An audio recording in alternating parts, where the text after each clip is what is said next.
The standard authority reflex.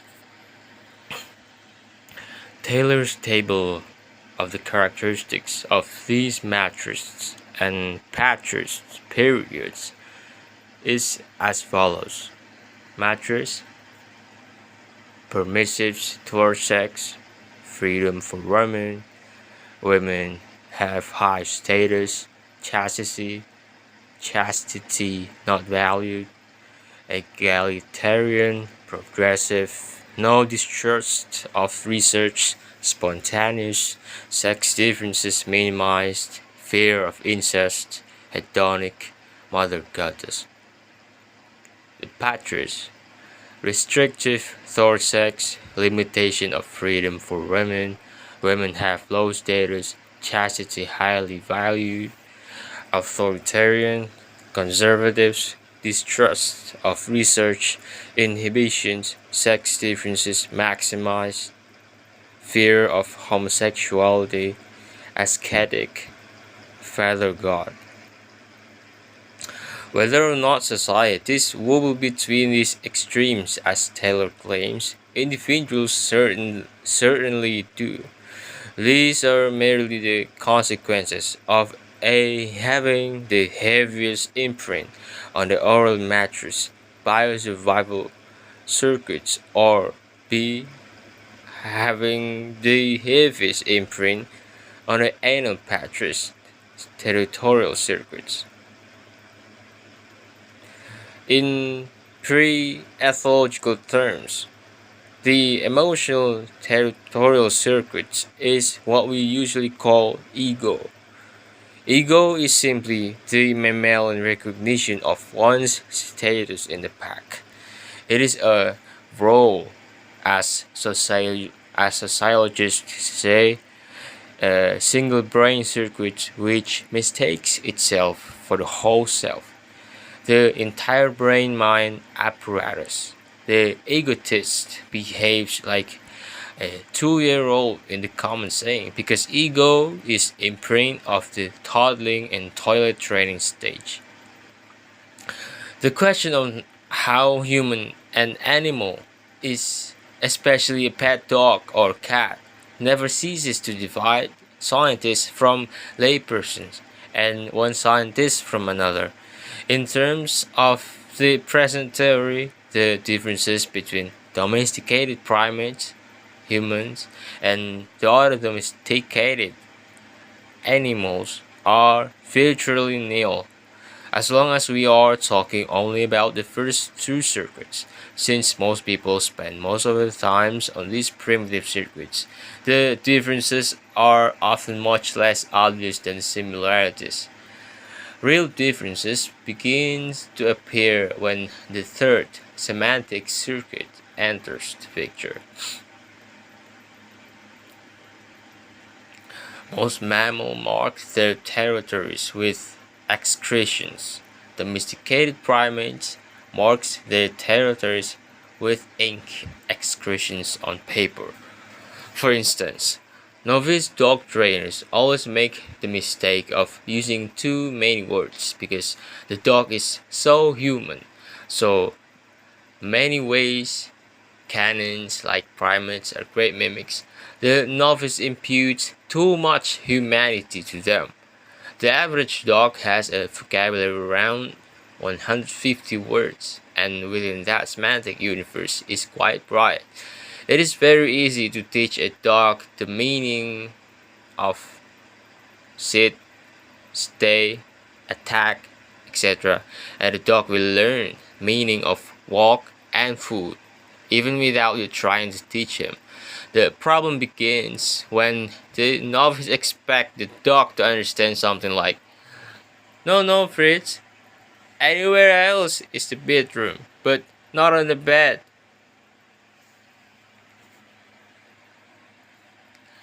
Even a non-English speaking human would not grasp that, except vaguely. The dog gives up on such sentences and guesses what he can from your mammalian and unconscious body language. And guesses what he can from your mammalian and unconscious body language. Understanding these distinctions can vastly improve primate canine communication. For instance, my wife, a sociologist, trained our dog, Fang, not to beg at the table in the most mammalian language possible. She simply growled at him the first few times he approached her while she was eating. She had been reading ethology, of course. Fang understood fully. He soon learned to avoid the table while the pack leader, my wife, and myself were eating. His genetic programs told him we were the big dogs, or as close to the big dogs as he could find in that environment. Dogs, like wolves, have a genetic program about not annoying the big dog while they're eating. The girl told him all he needed to know about the local parameters of that rule. Fang, incidentally, was a Dachshund's Labrador mix and strange looking to most humans. People stopped me on the street while I was walking him and asked, "What is that?" Persons, extreme cases, who take the heaviest imprint on this territorial emotional circuits tend to be musculotonic. That is, they hold most of their attention and energy in the muscular attack defense systems and grow up medium weight heavy enough to be hard to knock down, light enough to be quick and sinewy. Often they become bodybuilders, weightlifters, etc., and have an extraordinary absorption in demonstrating their strength. Even shaking hands with them, you get the message. You get the message that they are not exchanging enmity, but demonstrating power. Most societies shunt these types into the military, where their propensities are put to proper ethological use, defending the tribal turf. The anal orientation of these circuits explains the oddity of military speech first noted by Norman Mailer. As means one's whole self, and she means all surrounding circumstances. Physiorotonic, extreme, circuit 1 type. Musculotonic. What the fuck, physiorotonic? Physiorotonic.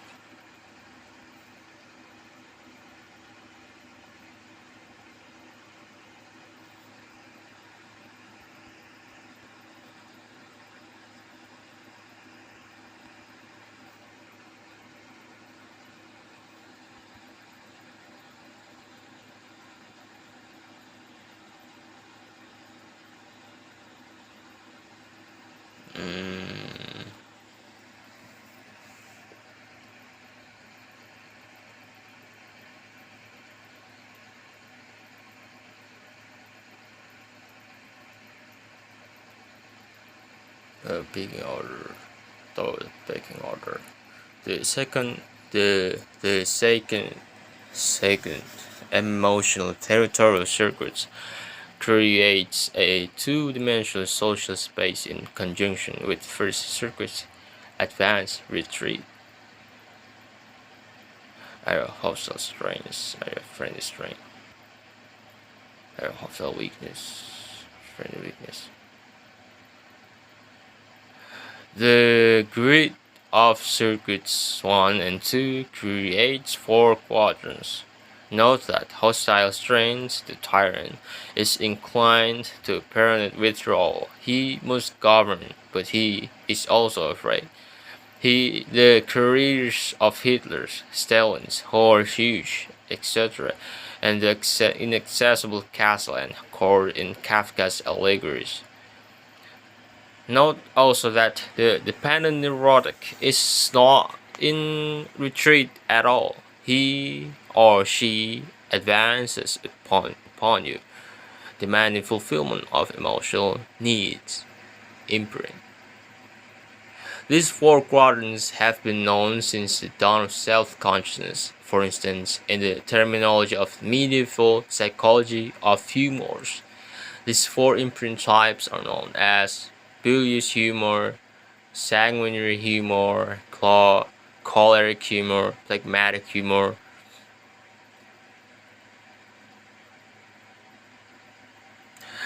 Clockwise, the sanguinary type was identified with the lion archetype and the element fire. The lion, because of the dignity of these big cats, represent good strength, and fire represent power. The phlegmatic type, friendly weakness, was identified with the angel archetype and element water. These people are too sensitive to fight and go with the flow. The choleric type were identified with the bull archetype, truculent suspicion, paranoia, and the element earth, standing for sluggish pseudo stupidity. This is the traditional stance of defeated races dealing with their conquerors. The bilious type's hostile strengths were identified with the eagle archetype, symbol of imperial Rome, the German royal family, etc. And the element air are probably mean sky because this type seems high and mighty. These symbols go back a long way. Kabbalists find them in the Old Testament, where indeed the lion, angel, bull, eagle appear in Ezekiel. They are found constantly in Catholic art, associated with the four evangelists Matthew angel, Mark lion, Luke bull, John eagle, and run all through the design of tarot card decks, medieval and modern. These are for all men of Finnegan Wake, because his last name contains eagle, eagle, angel. Marcus Leons equals lion, Luke Tarpey equals tar, the bull, Johnny McDougall equals owl, the eagle. In the clever language of the fashionable transaction analysis system, these four imprint types are categorized as the four basic life scripts, to wit: bullies, I'm okay, you're okay; sanguinary, I'm okay, you're okay; choleric, I'm not okay, you're not okay; phlegmatic, I'm not okay, you're okay. It is the phlegmatic, friendly weakness dependent, neurotic type who generally turn up in the psychotherapist's office seeking re-imprinting voluntarily. They are not okay, but they have good faith that the therapist is okay. The bullies, hostile, choleric hostile, arrive in therapy, if at all, only because their associates or families, or more commonly, a law court has ordered them to try to reimprint their compulsive hostilities. The sanguinary, friendly strength type virtually never comes for psychotherapy. He or she is satisfied with his or her life, and so is the rest of society. Alas, they nonetheless can get to the position where they need therapy of some sort, simply because they may take on too much responsibility and carry too many burdens. They will generally arrive at a therapist only if sent there by an MD who has intuited where the ulcers came from. This system is not meant to be rigid or to imply that there are only four types of humanoid robots. The latter circuits still to be discussed, modify, and modify all this considerably. Some imprint are wobbly, cover two or more quadrant partly, and we are all capable of sudden brain change. It is also important to realize that the four archetypes are for convenience only, and they are convenient, as witness their reappearance in transactional analysis, where the historical connection with Lion Angel Bull Eagle isn't even recognized, but each quadrant can be subdivided much more sharply if necessary for diagnostic purposes.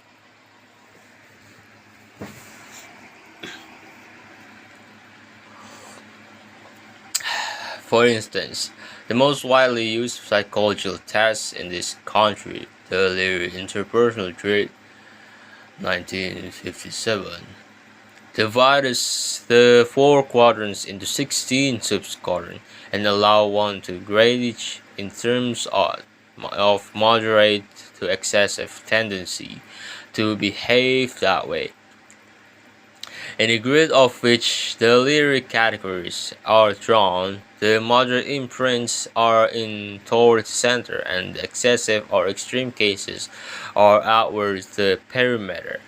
But what is being measured is still basically the way the first two circuits, overall biological, biosurvival and anal territorial, are imprinted.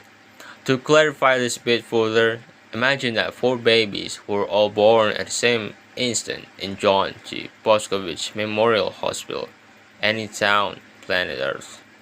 We come back 20 years later and we find that each of them has a separate personality and lifestyle, a problem for the astrologers, but let's pass. To make things easier for us, they have actually landed in our four quadrants. Subject 1 responsible for conventional sanguinary. Everybody agrees that she is usually our beloved community leader, helpful, considerate, friendly, and solidly successful. Some might even say she spills people with kindness, forgives anything, agrees with everybody, and actually enjoys governing those who cannot govern themselves. The noble lion. This person's this person might be and probably is a total robot.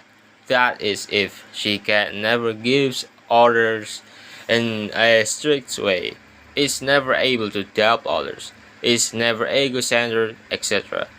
Then she has mechanically imprinted the first quadrant, friendly strengths. On the other hand, if she is able to move out the first quadrant in appropriate situation, exercising hostility against the marauder or predator, admitting weakness, and when overwhelmed, she has an imprinted condition predilection for "I'm okay, you're okay," but is not totally robotized by it. Oh, hostile, friend, strain, advance. Whoa, whoa, whoa, whoa, whoa, whoa, whoa.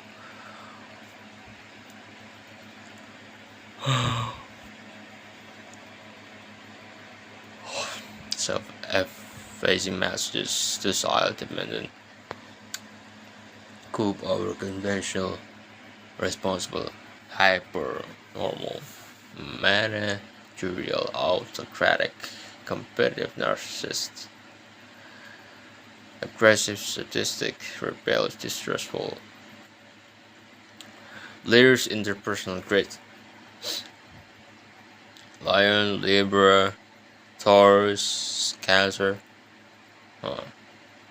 The four quadrants have been recognized in many ages and expressed in many symbols. Subject 2 has, after the same 20 years of imprinting and conditioning, landed in quadrant 2, friendly weakness, phlegmatic. She is self-critical, shy, timid, easily led, spineless, and always looking for somebody to take charge and give orders. The unearthly angel, or in modern symbolism, the flower child. Again, This imprinting conditioning may be totally robotic, or there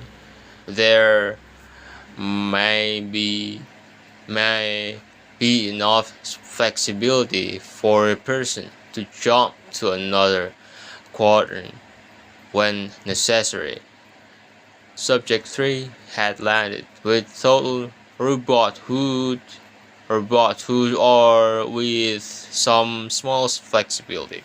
In quadrant 3, hostile weakness, choleric, she distrusts everybody, rebels against everything, speaks constantly in sarcasm, complains chronically, and is generally bitter, resentful, and to some extent paranoid.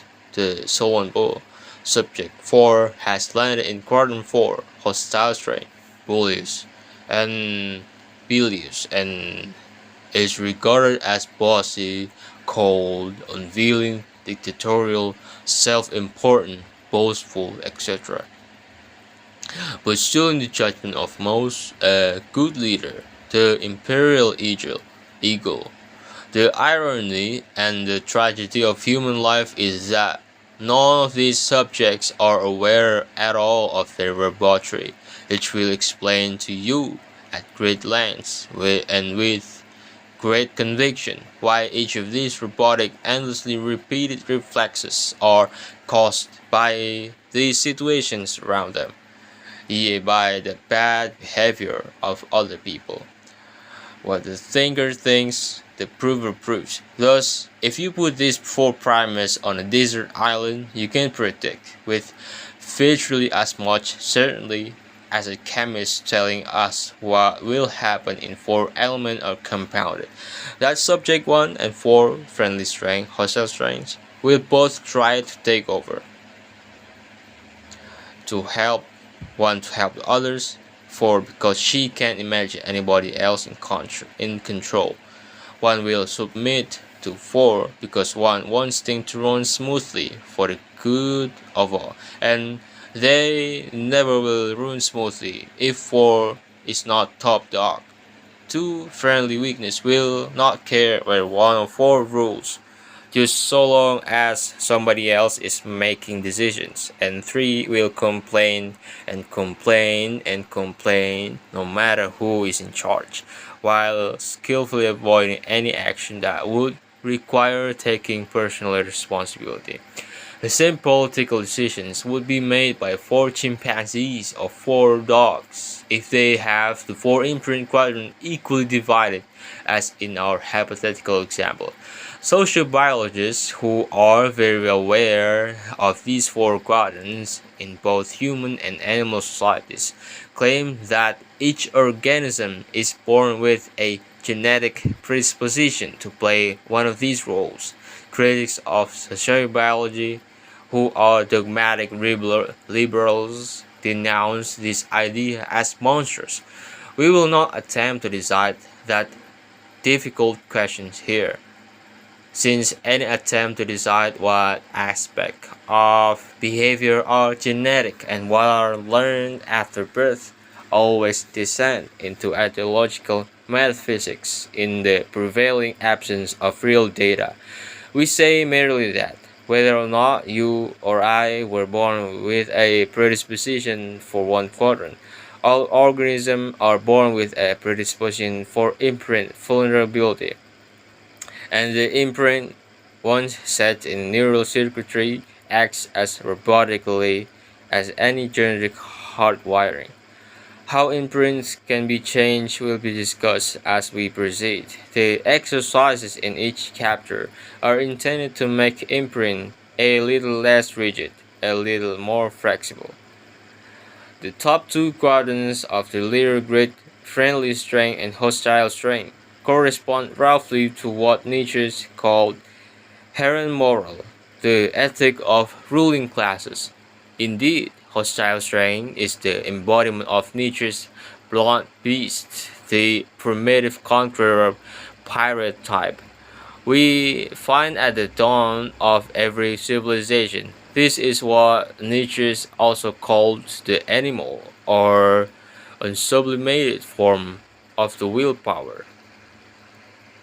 Friendly strength, on the other hand, does not correspond, except very slightly, to Nietzsche's sublimated will to power, to find that we will have to wait until we come to the fifth neurosomatic circuit, the stage of conscious evolution.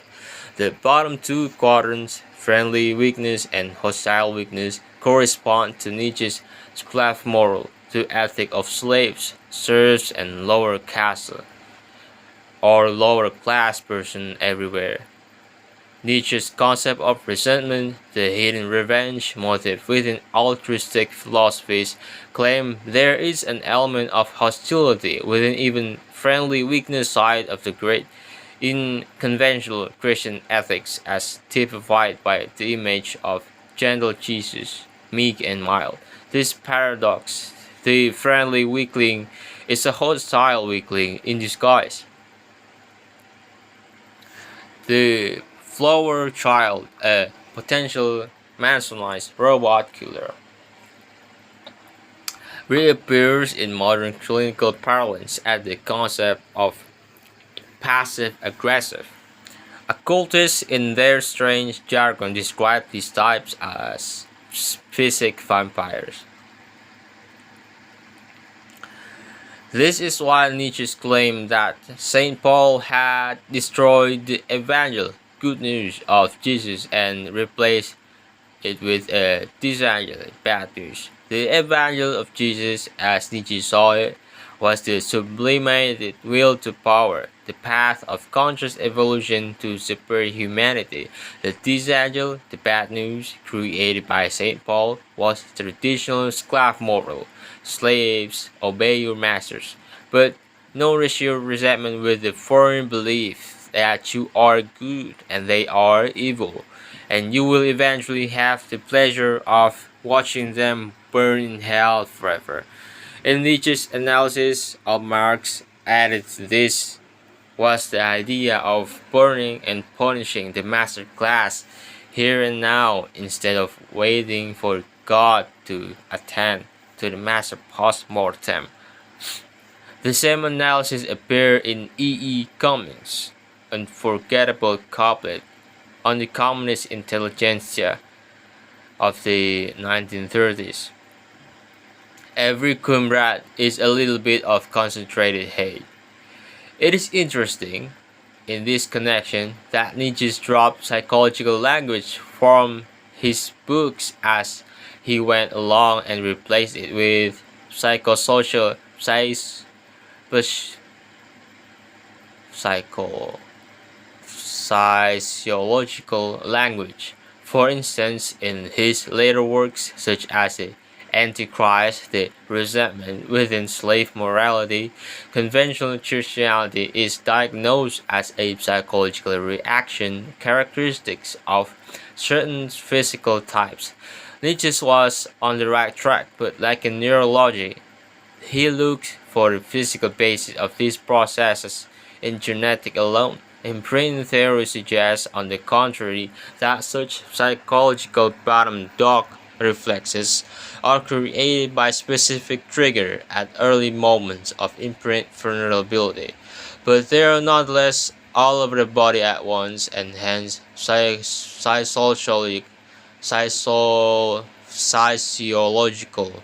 Any method actor knows this, and his body will swell physically if he is playing a strong character and shrink if he is playing weakling. Rod Steiger in particular actually seemed taller and shorter depending on whether he is playing a top dog or bottom dog. Remember again that all these categories are convenience, that nature has not employed the sharp boundaries that we use in our model of nature. Those with Lyrian 90s 57 schemata used in our we can further subdivide our 4 types into 16 types with 4 degrees of each for a total of 64 subtypes. In the next sections, to simplify what may be growing too complex, we will reduce everything again just to the interaction of the first two circuits. Any system for describing human behavior should be flexible enough to be extended indefinitely and should also still contain meaning when reduced back to its fundamentals. Since we are contains territorial emotional circuits, we need to exercise it daily. Playing with children is one good exercise, especially if you play with large groups, in which case you will have to referee mammalian territorial disputes. Swimming, jogging, or whatever else appear to you is good to keep the muscles from feeling you are trying to solve them, trying to fisk out somebody else's emotional state in is one of the best exercises for this circuit, and is very educational in general. It activates the old mammal center in the thalamus where body language communicates emotional signal. A good journaler uses their circuits to seek out what the enemy journal is planning. A good mother uses it vice versa to figure out what baby holds meaning in each particular case. Advanced work with these circuits involving some hazards in personal relation would involve such games as learning to bully somebody if you've never been able to do that before, learning to submit docilely if you've never been able to do that before, and learning to express anger appropriately and letting go of it when it is no longer necessary. It will be observed by the thoughtful or visually oriented readers that each extreme types can be expressed on the lyric grids as very center. Pie slice.